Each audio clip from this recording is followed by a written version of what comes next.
ஒரு வாழ்க்கையாக மாறுகிறது. இந்த வாழ்க்கைன்னு போட்டோம், அதை நம்ம பேசிகிட்டு இருக்கிறோம். இது கொஞ்சம் கஷ்டமான இதாக இருந்தாலும் நம்ம ட்ரை பண்ணலாம் புரிஞ்சுக்கிறதுக்கு.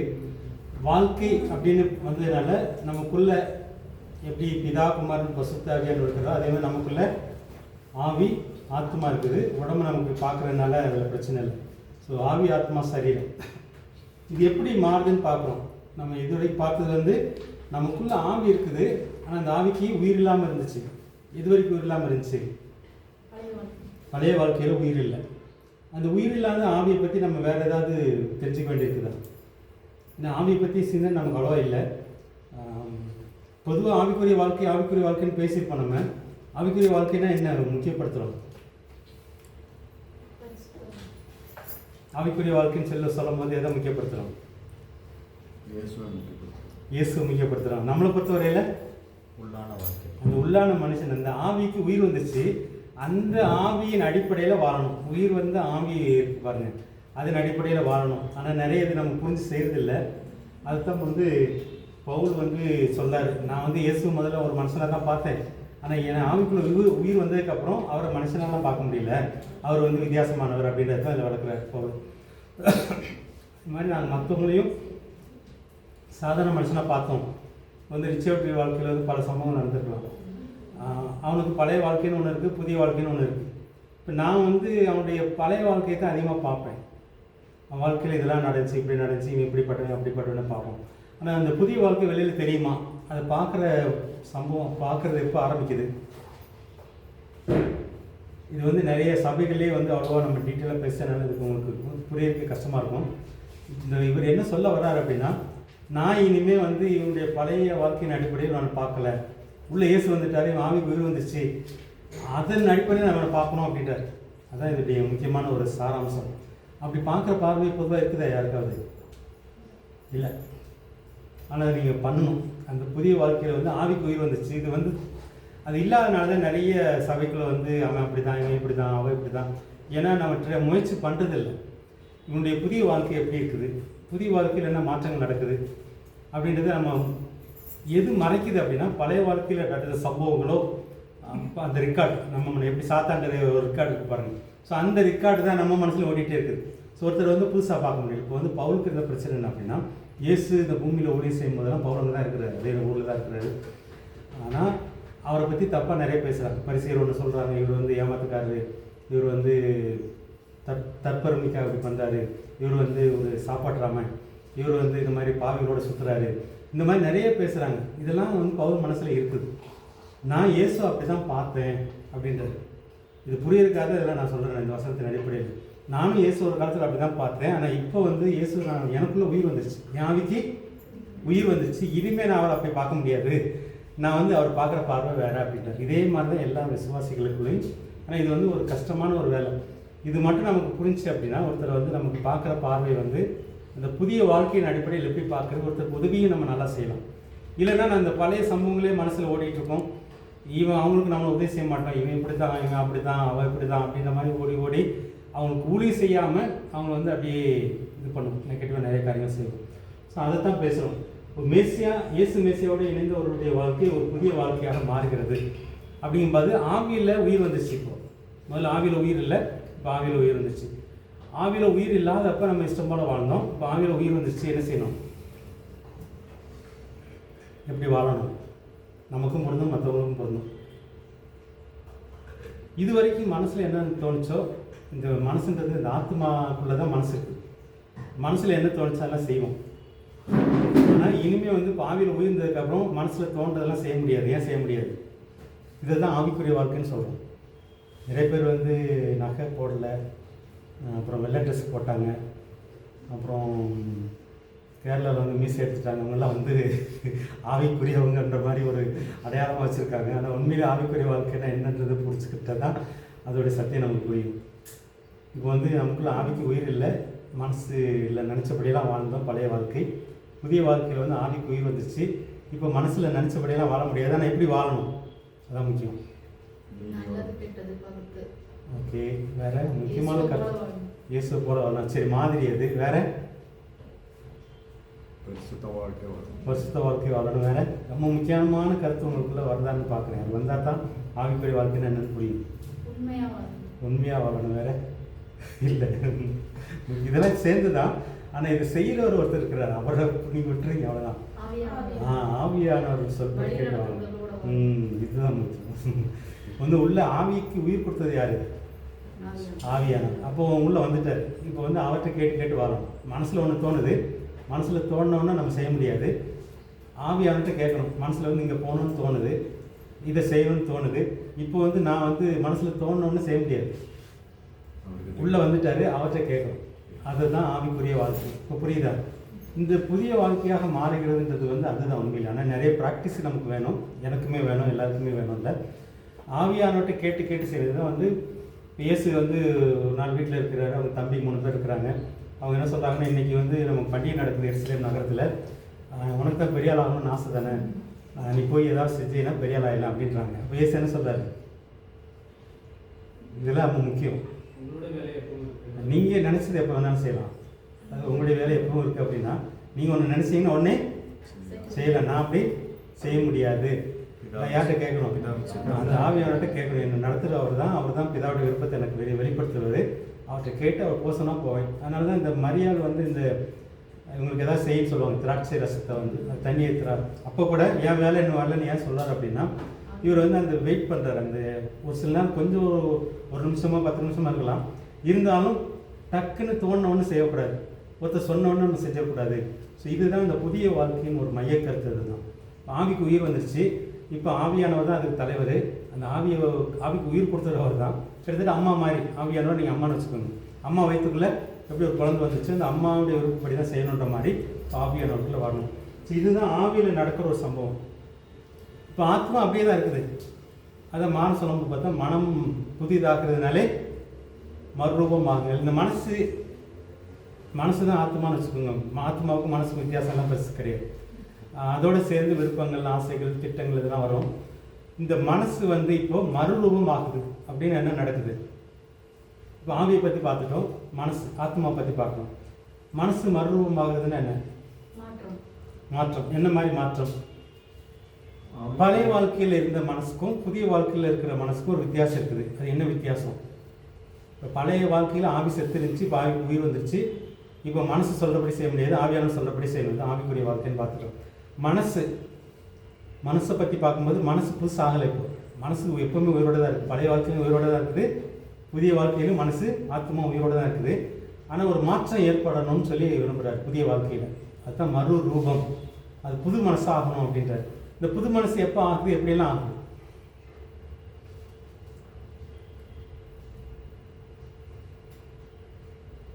புது மனசுன்னு என்ன அர்த்தம்?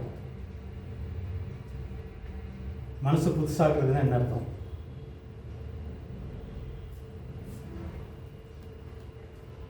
இங்கே வந்து பவுல் அப்படி தான் தீர்மானிக்கிறார். முதல்ல வந்து என் மனசில் இதெல்லாம் ஓடிட்டு இருந்துச்சு, ஆனால் இப்போ அப்படியெல்லாம் ஓட முடியாது. இந்த மனசை வந்து கட்டுப்படுத்தணும். அதனால் உடைய சிந்தைகளை வந்து கிறிஸ்துவுக்கு கீழே சிறைப்படுத்தணும்னு தான் வசனம் இருக்குது. அந்த டீட்டெயிலுக்குள்ளே இப்போ போகிறதுக்கு நேரம் இல்லை. இந்த மனசு வந்து அப்படியே அலப்பாஞ்சிட்டே இருக்கும். நம்ம மனசு பழைய மனசும் சரி, புதிய மனசும் சரி. இப்போ ஆவிக்கு தான் உயிர் வந்தது, ஆனால் மனசு அதே மனசு தான். அந்த மனசை வந்து இப்போ மாற்றுறதுக்கு தான் ப்ராக்டிஸ் கொடுக்கணும் அப்படின்றது. அந்த மறுரூபன்றது வந்து முதல்ல ஒரு பிரச்சனை வந்தோடனே ஒரு ஒரு கடன் பிரச்சனையே வருது, அதாவது ஒரு பண பிரச்சனையே வருது. பல மனசு என்ன சொல்லணும்னா, நமக்கு தான் அவன் கொடுப்பானே, இவன் கொடுப்பானே, அவன் கொடுப்பானே, இவன் கொடுப்பானே அப்படின்னு சொல்லி மனசு ஓடும். ஆனால் இப்போ என்ன செய்யக்கூடாது? அந்த மனசு கொஞ்சம் பிடிக்கணும். அந்த மனசு உங்களுக்கு புரியுதுக்காக இந்த சமோசம் இது மாதிரி நிறைய விஷயங்கள் இருக்குது. ஒவ்வொரு பண விஷயத்துலையும் சரி, சரீர வேலைகளில் சரி, மற்ற படிப்பு காரியங்கள், பிள்ளைகள் காரியங்கள் எல்லாவற்றிலையுமே முன்னாடி ஒரு மனசு ஒரு மாதிரி ஓடிட்டு இருந்திருக்கும். இப்போ வந்து அந்த மனசை இப்படி ஓட விடக்கூடாது. இப்போ என்ன செய்யணும்? இப்போ அதே பண பிரச்சனை வருது, என்ன செய்யணும்? ஜெபம் பண்ணணும், ஆண்டவர்கிட்ட கேட்கணும். இது எப்படி சமாளிக்கிறது? நானாக சமாளிக்கிறத விட என் கூட உங்கள் கூட சேர்ந்து இது சமாளிக்கணும். எனக்கு நீங்கள் உதவி செய்ய முடியுமா? ஸோ இந்த மனசை வந்து இஷ்டத்துக்கு அப்படியே பழசு செய்கிற மாதிரி செய்யாமல், முதல்ல வந்து சினிமா பாட்டு கேட்டோன்னா மனசு அப்படியே போயிடும். இப்போ கொஞ்சம் பிடிச்சி இருக்கணும், இனி கேட்கக்கூடாது, இது இப்படியே எங்கேயோ கொண்டு போயிடுது அப்படின்ற மாதிரி நம்ம வந்து நம்ம மனசு கொஞ்சம் பிடிச்சி இருக்கிற வேலைகள் தான் மறு ரூபமாகுது. ஸோ இந்த ப்ராக்டிஸ் வர வர வர வர பார்த்திங்கன்னா கிறிஸ்துவின் சிந்தை வந்துடும். இது வந்து சில நேரத்தில் எப்படியும் யோசிக்கலாம், இந்த இடத்துல இயேசு இருந்தாருன்னா அவர் என்ன யோசிச்சிருப்பார், என்ன செய்வார் அப்படின்னு யோசிக்கும் போது அந்த சிந்தைகள் மாறும். ஸோ இந்த மாற்றம் ஒரு நாள்லாம் நடக்காது, ஒரு வருஷத்துலேயும் நடக்காது. சில காரியங்களுக்கு சில வருஷங்கள் எடுக்கும், சில காரியங்களுக்கு பல வருஷங்கள் எடுக்கும். ஸோ இந்த மாதிரி மனசை வந்து நீங்கள் மறுரூபம் ஆகிட்டே இருக்கணும். நான் கூட உதாரணம் சொல்லுவேன், 2015 எனக்கு ஒரு ஹார்ட் அட்டாக் வந்துச்சு. அப்போ மனசு ஓரளவுக்கு மறுரூபம் ஆயிருந்துச்சு. அன்னைக்கு செத்துருக்கோம் அப்படின்னா என் வாழ்க்கை நித்தியத்தில் என் மனசு எப்படி இருந்திருக்கும். அன்னைக்கு எந்த அளவுக்கு மறுரூபம் ஆயிடுச்சோ அந்த அளவுக்கு தான் அங்கே இருக்கும். ஆனால் இப்போ ஒரு 10 வருஷத்தில் இன்னும் கொஞ்சம் மறுரூபம் ஆக்குறதுக்கு ஆண்டவர் வந்து கொடுத்தாரு. அன்னைக்கு இருந்த மனசோட இன்னைக்கு கொஞ்சம் புதுப்பிச்சிருக்கிறாரு, அதோட கொஞ்சம் புதுசாக இருக்குது. ஸோ இதுதான் மனம் புதுசாகிறது. மனம் புதுசாகிறது வந்து நம்ம நாளுக்கு நாள் ஆகிட்டே இருக்கும். இயேசு வர்ற வரைக்கும், நம்முடைய மரணம் வரைக்கும் இந்த மனசு புதுசாகிட்டே இருக்கும். ஸோ நித்தியத்தில் எப்படி இருக்கும் அப்படின்னா, ஒருவேளை இதே மனசு அப்படின்னா நம்ம எந்தளவுக்கு பழைய மனசெல்லாம் போயிடும். அங்கே போயிட்டு சினிமா பாட்டில் ஞாபகத்துக்கு வராது, அங்கே போயிட்டு மற்றெல்லாம் வராது. ஆனால் எந்த அளவுக்கு இயேசுவை போல நம்ம மனசு மாறி இருக்குதோ அந்தளவுக்கு நித்தியத்தில் இருக்கும் அப்படின்னு தான் என்னுடைய சிந்தை. இது வந்து ஆவியில் நடக்கிறது ஒன்று, ஆத்மாவில் நடக்கிற ஒன்று. சரீரத்தில் புது வாழ்க்கையில் சரீரத்தில் தான் மாற்றம் நடக்குதா, அதே உடம்பு தான். தனிக்குள்ள முக்கும் போது அதே உடம்பு தான், ஞானஸ்நானத்தில் வெளியில் வரும்போது அதே உடம்பு தான். ஆனால் என்ன மாற்றம் நடக்குது? மனசு இப்படி மாற்றம் வரும்போது நமக்கு ஒரு பாசிட்டிவ், அப்போ எல்லாமே பாசிட்டிவ் ஆகிடும். நோய் பலவீனம் இதெல்லாம் வராது. சரீரத்தில் உள்ள காரியங்களை ஜெயிக்கலாம். இந்த ஆவியில் நம்ம எந்த அளவுக்கு பலப்படுறோமோ, மனசில் எந்த அளவுக்கு மறுரூபம் ஆகிறோமோ, சரீரத்தில் வர பலவீனங்கள், சரீரத்தில் வர வியாதிகள், போராட்டங்கள் எல்லாத்தையும் இதன் அடிப்படையில் ஜெயிக்க முடியும். ஆனால் ஒரு நாள் என்ன ஆக போகுது, இந்த உடம்பு மறிச்சிடும், மண்ணோட மண் ஆயிரும். ஆனால் ஒரு புது உடம்பு கிடைக்க போகுது. இந்த உடம்பை பற்றி பார்க்கும்போது நமக்கு ஒரு புதிய உடலை ஆயத்தம் பண்ணார். அதனால இயேசு சொல்கிறாரு, நான் அங்கே போயிட்டு உங்களுக்காக ஒரு ஸ்தலத்தை ஆயத்தம் பண்ண போகிறேன், அது ரெடியானவனும் வந்து உங்களுக்கு கூட்டிகிட்டு போகன்றாரு. நம்ம வீடு அங்கே ரெடி ஆகிடுச்சுன்னா இங்கே கதை முடிச்சுன்னு அர்த்தம். அங்கே வீடு ரெடி ஆகிடுச்சு. அந்த வீடு எதை குறிக்கிறா, அவர் உருவாக்குன ஒரு உடல். அந்த உடல் எப்படி இருக்க போகுதுன்னு தெரியல. இயேசு கிறிஸ்து வரும்போது தான் அந்த உடல் கிடைக்கும். ஸோ நம்ம புதிய வாழ்க்கையில் ஆவி வந்து முழுக்க முழுக்க தேவனுடைய ஆவியோடு இணைஞ்சிருக்கும். மனசு வந்து மறுரூபமாக இருக்கும், உடம்பு வந்து புது உடம்பு கிடைக்கும். ஸோ இதுதான் கிறிஸ்தவத்தின் பேசிக் பிலீஃப், நம்பிக்கை. இந்த நம்பிக்கையில் தான் நம்ம வாழ்ந்துட்டுருக்கோம். இந்த உடம்பு மண்ணோட ஆச்சுன்னா மண்ணோட முடிய போது கிடையாது, புது உடம்பு கிடைக்க போது. எப்படி இயேசு உயிரோடு இருந்ததுக்கப்புறம் இந்த கதவு இல்லாமல் சோறு இல்லாமல் உள்ளே வந்தாரோ அதே மாதிரி புதிய உடம்பு தான் நம்ம அப்படி இருக்க போகிறோம்.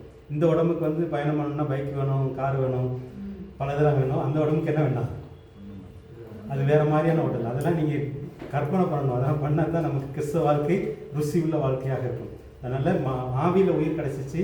இப்போ ஆவியானோட சொல்படி கேட்க கேட்க அந்த ஆவி வந்து நமக்கு அவரை போல, கிறிஸ்துவின் போல நம்ம மாறும். மனசு வந்து இப்போது பழைய மனசு வேறு, புது மனசில் வந்து மாற்றங்கள் ஏற்பட்டுக்கிட்டே இருக்கும். நம்ம சிந்தைகளில் மாற மாற கிறிஸ்துவின் சிந்தை வந்து மறுரூபமாகிட்டே இருக்கும். உடம்பு வந்து மண்ணோட போனாலும் உடம்புலையும், அதாவது இந்த ஆவியிலையும் ஆத்மாவிலும் ஏற்படுகிற இந்த மாற்றங்கள் வந்து சரீரத்தில் ஏற்படுகிற பலவீனங்களை மேற்கொள்வதற்கும் சோதனைகளை ஜெயிப்பதற்கும் உதவியாக இருக்கும். அது மாத்திரம் இல்லை, புதிய உடம்பு நமக்கு கிடைக்க போகுதுன்னு பார்க்கணும். இதுதான் புதிய வாழ்க்கை. இயேசு மேசியாவிலிருந்து அவருடைய வாழ்க்கை புதிய ஒரு வாழ்க்கையாக மாறுதுன்னு சொல்லி பார்க்குறோம். வேறு ஏதாவது சந்தேகம் இருக்குதா? இதெல்லாம் நமக்கு கிடைக்கிற நன்மைகள், மன்னிப்பு, அப்புறம் தேவனுடைய ராஜ்யத்தில் சேர்ற ஒரு பாக்கியம், உறவு, அப்பாவுள்ள உறவு, புது வாழ்க்கை. இந்த நன்மைகள்லாம் சுவிசேஷத்தினால நமக்கு கிடைக்கும்னு சொல்லி பார்க்கலாம். மற்ற இது அடுத்த வாரத்தில் நம்ம பார்க்கலாம். இது வந்து நம்ம சுவிசேஷம்னா என்னென்னு பார்த்துட்டோம். சுவிசேஷம் யார் அறிவிக்க வேண்டும், யாருக்கு அறிவிக்க வேண்டும் அப்படின்னு சொல்லி அடுத்த பார்ப்போம். வேறு எதாவது கேட்க விரும்புகிறீங்களா? இந்த பாடத்தை பற்றி, இந்த சப்ஜெக்டை பற்றி எதாவது கேட்க விரும்புனீங்கன்னா தாராளமாக கேட்கலாம். வேறு ஏதாவது சந்தேகம் இருக்குதா? அதனால் வெளியில் பார்க்குற கிறிஸ்தவங்களை பார்த்துட்டு இதுதான் கிறிஸ்தவ வாழ்க்கை, பெரிய ஊழியக்காரங்களை பார்த்துட்டு இதுதான் கிறிஸ்தவ வாழ்க்கை நினச்சிட வேண்டாம். இவ்வளோ காரியங்கள் உள்ள அடங்கி புதிய லைஃப், புதிய வாழ்க்கையில் நியூ லைஃப் வந்து இவ்வளோ காரியங்கள் அடங்கியிருக்கு. இதில் எல்லாமே நிறைவானவங்க யாரும் கிடையாது. எல்லாருமே ஒரு வளர்ச்சிக்குள்ளே போயிட்டுருக்குறாங்க. சிலர் குழந்த மாதிரி இருக்கலாம், சிலர் வாலிபரமாக இருக்கலாம், சிலர் முதியமாக இருக்கலாம். ஆனால் எல்லாருமே வளர்ந்துட்டுருக்குறோம். இயேசு போல் மாறுறதில்லை, மாறிக்கிட்டு இருக்கிறோம்ன்றது பார்க்குறோம். அடுத்த பாடத்துக்குள்ளே போகலாமா? ஒரு அடி பாடுறீங்களா? ஏதாவது பாட்டு ஒரு அடி பாடினதுக்கப்புறம் நம்ம எப்படி கம்பேர் பண்ணீங்க? நீங்கள் 2 வாரம் பண்ணீங்க. அதாவது அடுத்த பாடம் வந்து 4 சுவிசேஷம் அல்லது 3 சுவிசேஷத்தை ஒத்து பார்க்குறேன்னு சொல்லி பார்த்தோம். ஏதாவது பாட்டிங்களா? ஒரு அடியில் பாடத்துக்குள்ளே போயிடலாமா?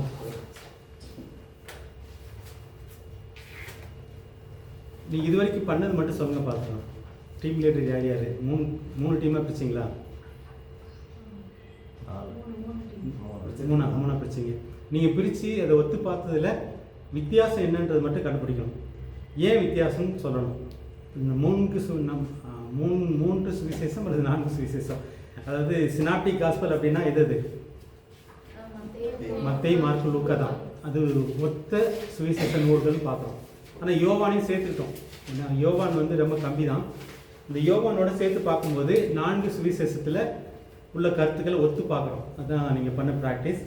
அதில் வந்து நீங்கள் இது வரைக்கும் எது ஒத்து பார்த்தீங்க அதனோட கருத்துக்களை நீங்கள் சொன்னீங்கன்னா நல்லா. அதுக்கப்புறம் நம்ம மீதி உள்ளது பார்க்கலாம். இன்றைக்கி நம்ம என்ன பார்க்குறோம் அப்படின்னா, இயேசுடைய மரணத்தில் ஆரம்பித்து உயிர்த்தெழுதல் வரைக்கும் உள்ள வசனங்களில் ஒத்து பார்க்க போகிறோம். அதுதான் நம்ம மீதி உள்ள நேரங்களில் பண்ண போகிறது. மற்றதெல்லாம் நீங்கள் ஏற்கனவே பார்த்துருப்பீங்கன்னு நினைக்கிறேன். எத்தனை வரைக்கும் பார்த்தீங்க? நாங்கள் 30லேருந்து எடுத்துக்கிறோம். அதில் எத்தனை நம்பர் வரைக்கும் பார்த்தீங்க? இது 4 சுவிசேஷ புத்தகங்கள் குறிப்பிடப்பட்டுள்ள செய்திகள் 30 வரைக்கும் தான் பார்த்துருக்கீங்க. 30 வரைக்கும் பார்த்ததில் எது வித்தியாசமாக இருந்துச்சு, ஏன் வித்தியாசமாக இருந்துச்சு சொல்லலாமா? டீம் லீடர் மட்டும் 1லேருந்து 10 வரைக்கும் யாருக்கு? 3 டீம் லீடர் யாரு?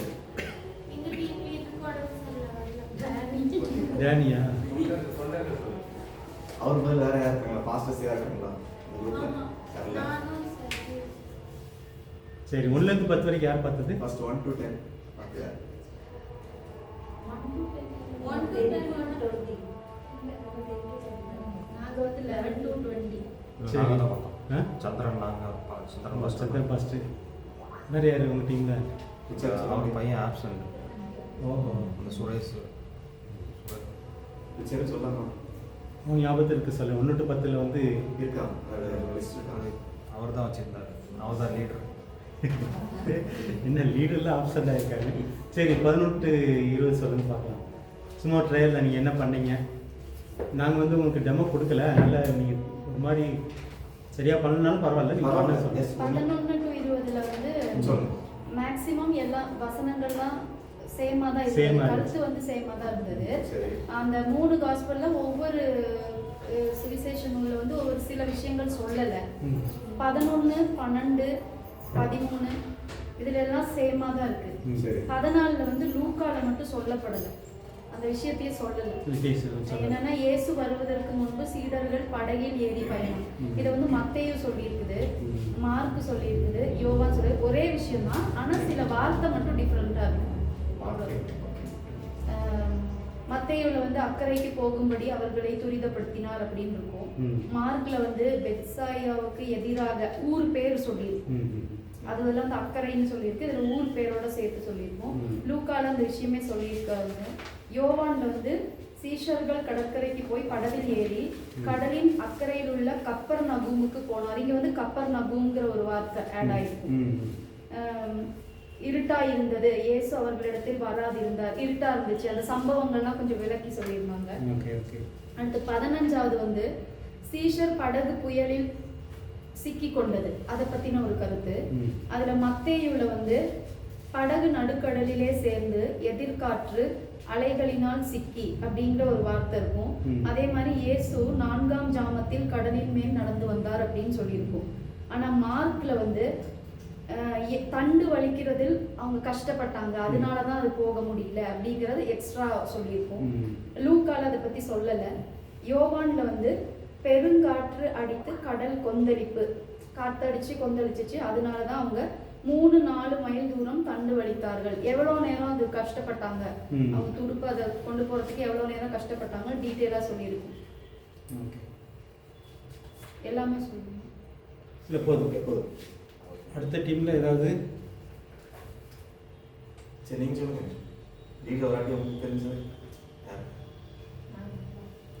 அடுத்த பேக் யார்? 21லேருந்து 30 வரைக்கும்.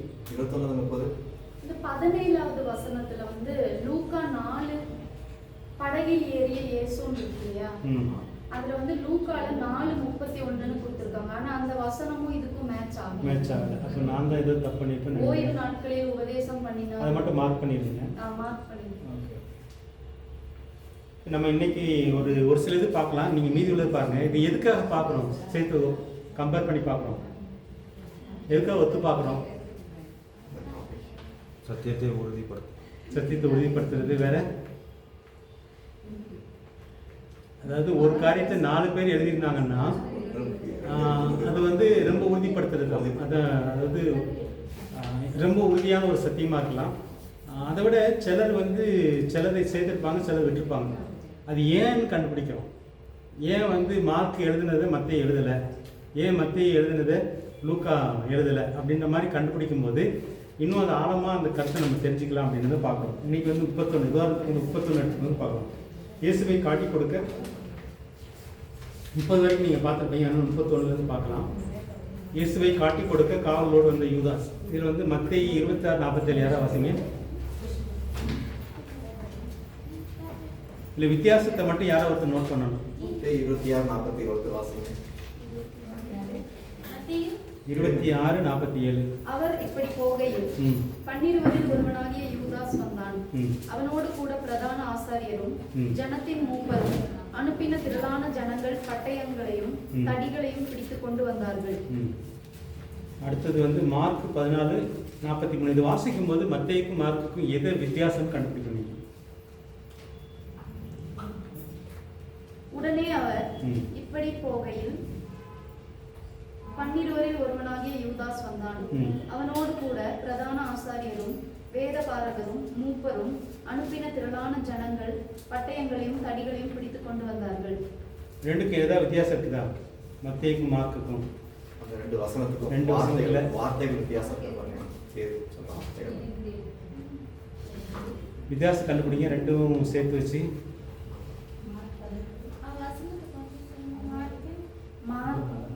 மத்தேயு 26:47, மார்க் 14:43.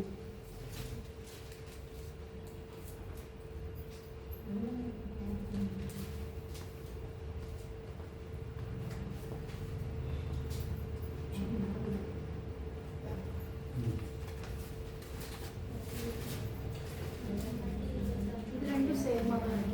எதுவுமே வித்தியாசம் இல்லை.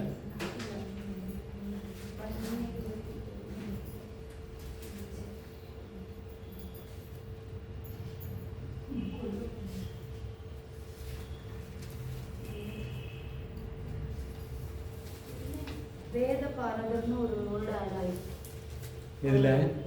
இதுல வந்து ஜனத்தின் மூப்பரும் அனுப்பின திரளான ஆசாரியர்களும் அவ்வளவுதான் இருக்கு. பிரதான ஆசாரியர். இதுல வந்து பிரதான ஆசாரியரும் வேத பாரகரும் மூப்பர் சேர்த்துருக்காங்க. சரி, அடுத்தது வாசிங்க. அதில் லூக்காவா?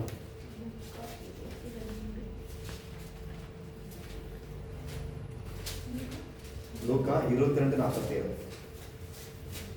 லூக்கா 22:47.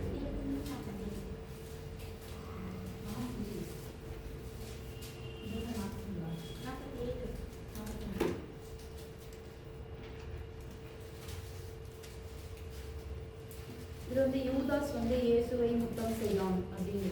இதில் லூக்கால வேற எதுவும் இல்லை. அவர் அப்படியே போகையில் ஜனங்கள் கூட்டமாய் வந்தார்கள். அவர்களுக்கு முன்னே 12 ஒருவனாகிய யூதாஸ் என்பவனும் வந்து இயேசுவை முத்தம் செய்யும்படி அவர்களிடத்தில் சேர்ந்தான். யோவான்ல இருக்குது அது. யோவான் 18.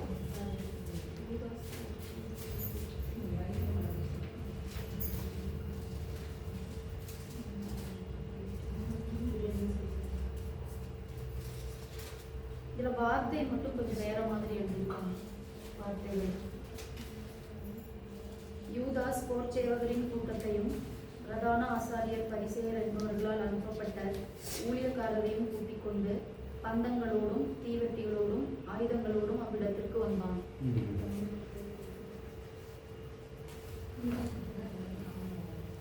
அது வந்து யூதாஸ் வந்து முக்கியப்படுத்திருக்கு யோவான்ல, அப்படிதானே? இப்போ நீங்கள் கம்பேர் பண்ணி பார்க்கும்போது ஏன் யோவான் அப்படி எழுதுறாரு யூதாஸை முக்கியப்படுத்தி?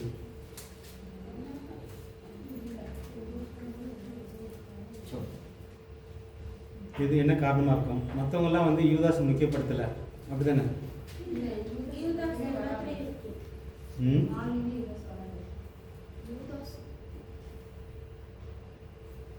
அது ஏன் வித்தியாசம் கண்டுபிடிக்கணும், அதுதான் முக்கியம். வித்தியாசம் எது, அது ஏன் அந்த வித்தியாசம்னு நம்ம பார்க்குறது தான் அதோடைய நோக்கம்.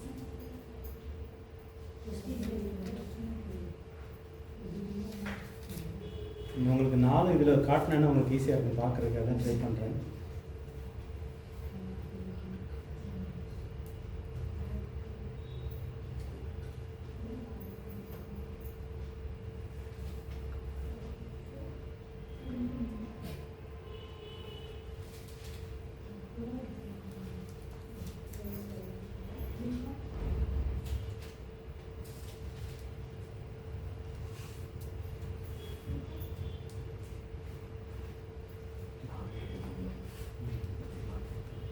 இருக்கும்.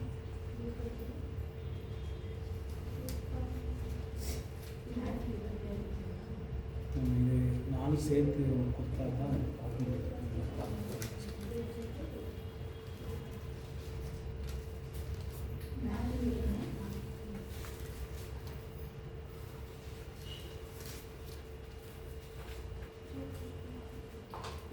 மத்தேயு, மார்க்கு, யோவான் இதுல வந்து யூதாஸ் வந்தான்னு சொல்லப்பட்டிருக்கு. சரி.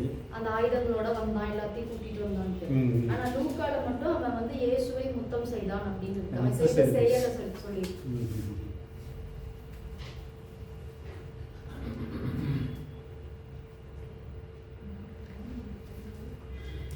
மற்றவங்க ஏன் அந்த முத்தம் சேர்த்து விட்டுட்டாங்க 3 பேரும், அதை பற்றி பேசுறது தான் இந்த ஸ்டடி.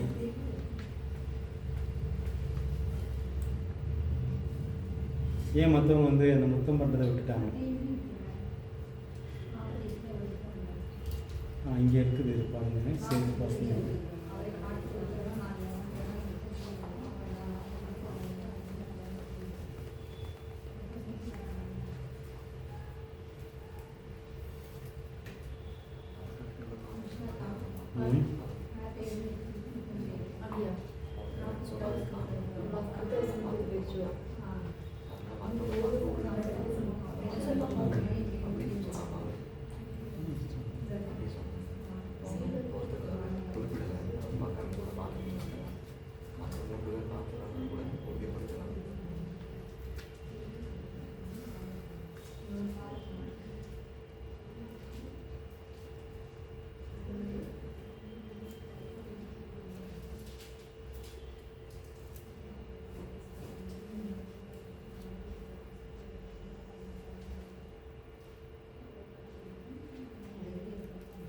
இப்போ வந்து லூக்கா மட்டும் முத்தம் செஞ்சதை வந்து எழுதியிருக்கிறார், மற்றவங்க எழுதலை. இந்த இதில் பார்த்தீங்கன்னா உங்களுக்கு தெரியும் ஏன் லூக்கா மட்டும் முத்தம் செஞ்சதை எழுதுறாரு. அடுத்த வசனத்தில் வருதா? மற்ற 3 வாசிங்க பார்க்கலாம்.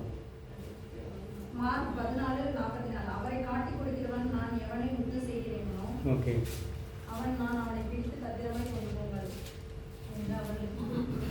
சரி, வேற என்ன வித்தியாசம் கண்டுபிடிங்க. அப்போ முத்தம் இல்லை, 4 பேருமே எழுதியிருக்காங்களா முத்தம் செய்கிறத?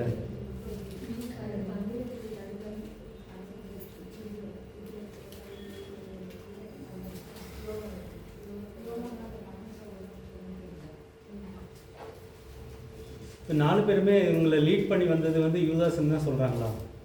அப்படி பாருங்க.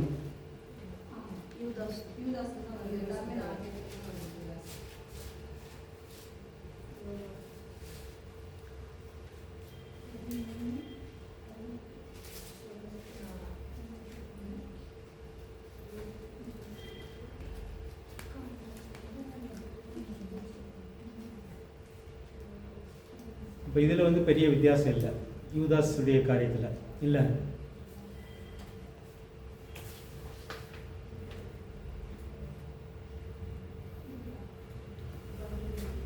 அப்போ 31 வந்து நீங்கள் பார்த்தீங்கன்னா பெருசாக ஒரு வித்தியாசப்படுத்துகிற மாதிரி ஒன்றும் இல்லை. அப்போ நீங்கள் டிக் பண்ணிடலாம், அவ்வளோதான். வித்தியாசமாக இருந்துச்சுன்னா மட்டும் ஏன் அந்த வித்தியாசம் நம்ம யோசிக்கிறோம், அவ்வளோதான். அடுத்தது பார்க்கலாமா? அப்போ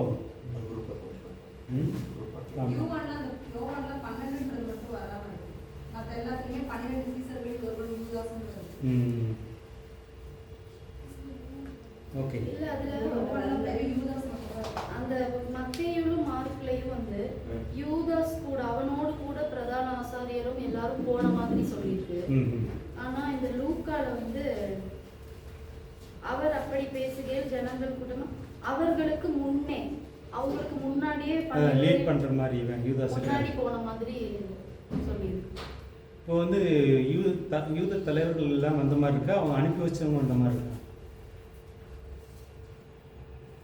மத்தேயுலயும் மார்க்லயும் யூதாஸ் அந்த டைம் பேசினப்ப அவங்க கூடவே அந்த கூட்டத்தை கூட்டிட்டு போறோம். பிரதான ஆசாரியர், ஜனத்தின் மூப்பர், இவங்க எல்லாத்தையும் கூட்டிட்டு போறோம். ஆனா அவங்களா இல்ல அவங்க அனுப்பி வச்சு காவலர்கள் ஆளுங்களா? ஏன்னா அங்க தோட்டத்துக்கு வந்து அவங்கெல்லாம் போகல. அவனோடு கூட பிரதான ஆசாரியரும் ஜனத்தின் மூப்பரும் அனுப்பின திரளான ஜனங்கள். இப்போ அவங்க போகல, அவங்க அனுப்பினவங்க தான் கூட போகல. இப்போ வந்து 4 பேருமே கிட்டத்தட்ட ஒன்றா தான் எழுதியிருக்கிறாங்க. அதனால இது வந்து நம்ம அப்படியே கிளிக் பண்ணிடலாம். இதில் வந்து நம்ம பெருசாக பேசுறதுக்கு ஒன்றும் இல்லை, தியானிக்கிறதுக்கோ அல்லது யோசிக்கிறதுக்கோ ஒன்றும் இல்லை. அடுத்த காரியம் பார்க்கலாம். அடுத்தது வந்து காவலுடைய காதை வெட்டிய பேர் மட்டும் பார்க்கலாம். பார்த்து இப்போ காவலுடைய காதை வெட்டிய பேர் மத்திய 28:26-51 அதில் ஏதாவது வித்தியாசம் வருதா பாருங்க. வித்தியாசம் வந்தால் மட்டும் அது ஏன் நம்ம தியானிக்கணும், அதுதான் இதில் முக்கியமானது. இப்போ வந்து பேதர் காதை வெட்டினதை வந்து 3-4 பேர் எழுதியிருக்காங்க, அப்படி தானே? அதில் ஏதாவது வித்தியாசம் இருக்கா பாருங்க. இப்போ நீங்கள் இதில் பார்க்கலாம். இதில் 4 ஒன்றா இருக்கணும், உங்களுக்கு ஈஸியாக இருக்கும். இப்போ வந்து ஃபஸ்ட்டு பாருங்கள். அப்பொழுது இயேசு கூட இருந்த ஒருவன் கத்தியை உருவி தலைமை பூசாரியின் பாதுகாவலனை வெட்ட போனான், ஆனால் அது காதை சீவி கொண்டு போனது. இப்போ மத்தேயு எழுதும்போது பேதுருன்னு எழுதலை, ஒருவன் போட்டிருக்காரு. இயேசு கூட இருந்த ஒருவன் போட்டிருக்காரு மத்தேயு. அடுத்தது வந்து மார்க் எழுதும்போது உடனே இயேசு கூட இருந்த ஒரு சீடன் தன்னுடைய வாளை எடுத்து அவரை கைது செய்த தலைமை பூசாரியின் காவலர் வெட்ட போனான். அந்த காவலின் காதை சீவி காது தொண்டா கீழே விழுந்தது அப்படின்னு சொல்லி மார்க் எழுதுறார். லூக்கா எழுதும்போது அவர்கள் ஒருவன் தன்னுடைய வாளை எடுத்து பெரிய பூசாருடைய வேலைக்காரனை வெட்டினான், அதனுடைய வலது காதை சீவி கொண்டு போனது. யோவான் எழுதும்போது மட்டும்தான் பேதுருன்னு எழுதுறாரு.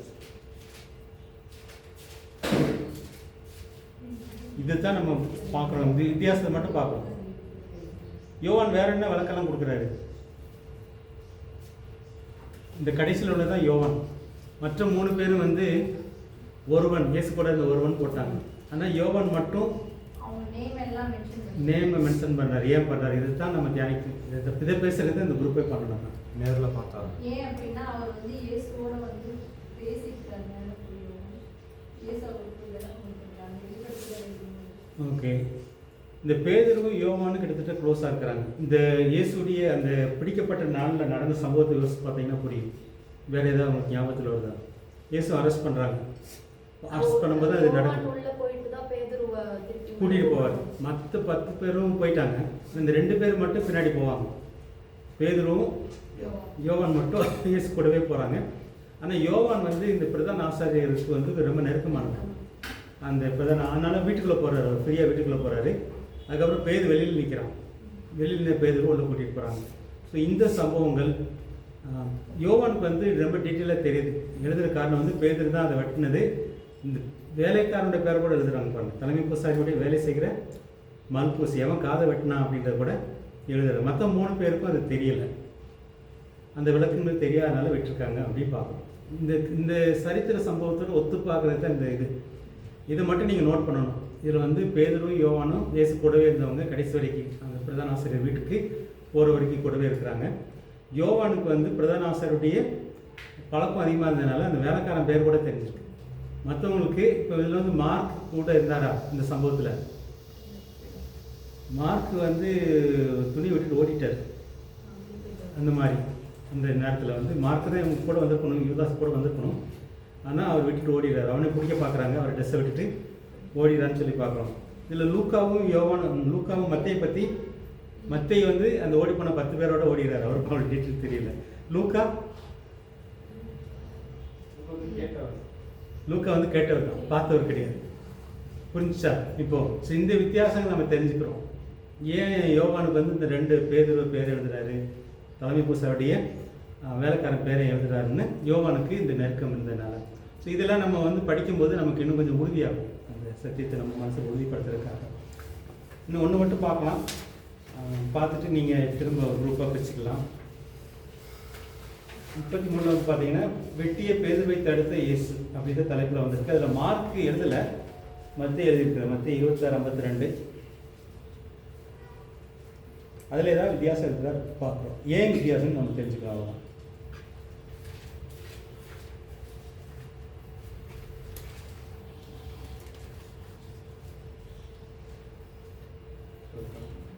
மத்தேயு 26:52.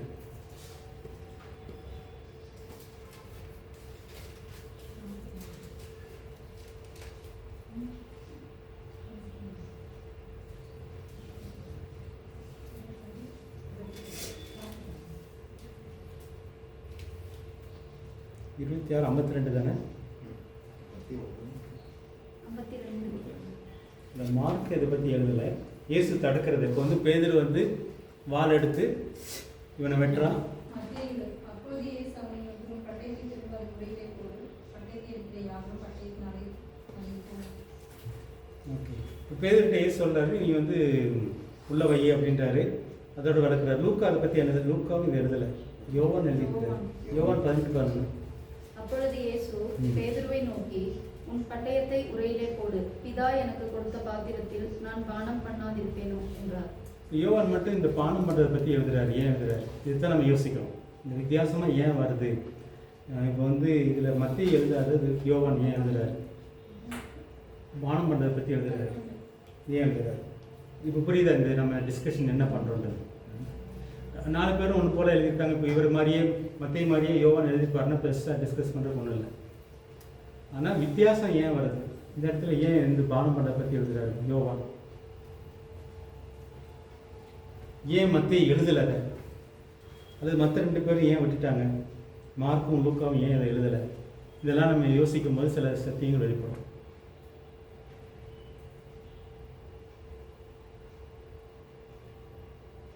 ஸோ முதல்ல வந்து மார்க்கும் லூக்கா இதை ஏன் எழுதலை? இயேசு தடுத்ததை.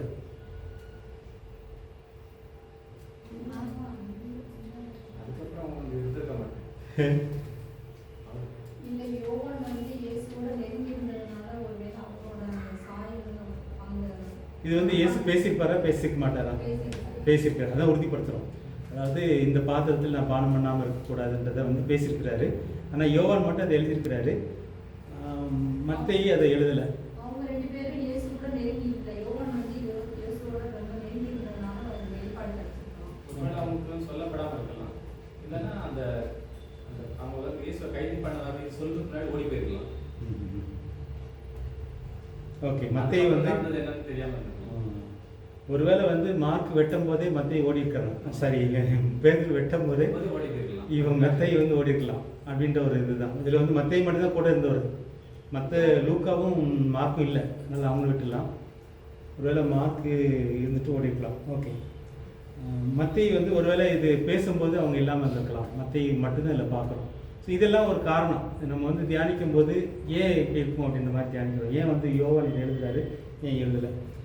அதுக்கப்புறம் மீதி நீங்கள் பார்க்குறீங்களா? கொஞ்ச நேரம், ஒரு 1 மணி நேரம் பார்க்கலாமா? நீங்களே அதில் வந்து வித்தியாசத்தை மட்டும் கண்டுபிடிச்சி அதை ஏன்னு சொல்லணும். ஒன்று போல் இருந்துச்சுன்னா அதை பற்றி நீங்கள் பேச வேண்டாம். 4 பேர் ஒன்று போல் எழுதியிருக்காங்க, பேச வேண்டாம். அடுத்து இப்போ எதுலேருந்து பார்க்க போகிறீங்க? நீங்கள் எப்படி பிரிச்சுக்கீங்க?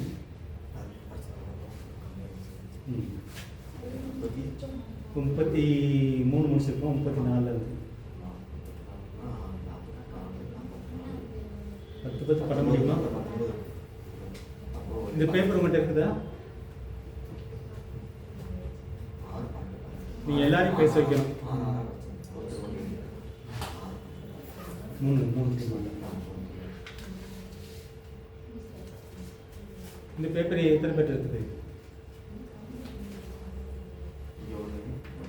நீங்கள் 4 பேர் வாசிக்க சொல்லுங்கள். அதில் ஒருத்தர் மட்டும் நோட் பண்ணுங்கள் எது வித்தியாசமாக இருக்குது, அந்த ஏன் அந்த வித்தியாசம் அப்படின்ற மட்டும் நீங்கள் எழுதணும்.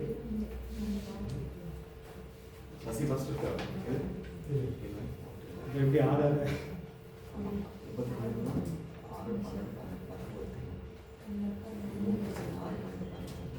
ஸோ 33லேருந்து 34லேருந்து 40 வரைக்கும் யார் பார்க்குறீங்க? 34 40 வரைக்கும் இருக்கும்.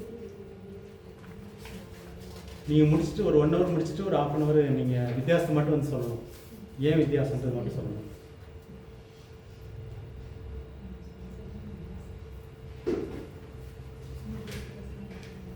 இப்போ நீங்கள் டீமாக பிரிச்சுக்கலாம், 3 டீமாக. ஏற்கனவே இருந்தவங்க கூட ஒன்றா இருந்துக்கலாம். உங்கள் டீமில் யாரும் இருக்காங்களா இப்போ? யாரும் இல்லை. இப்போ நீங்கள் அதோட மற்ற டீமோட சேர்ந்து போகணும். 34லேருந்து 40 வரைக்கும் நீங்கள். ஓகே. 41லேருந்து 46 வரைக்கும் கும்மி. 41லேருந்து 46 வரைக்கும். 47லேருந்து மீதி எல்லாம் மாறுனா சசியா. 3 டீம் தானே?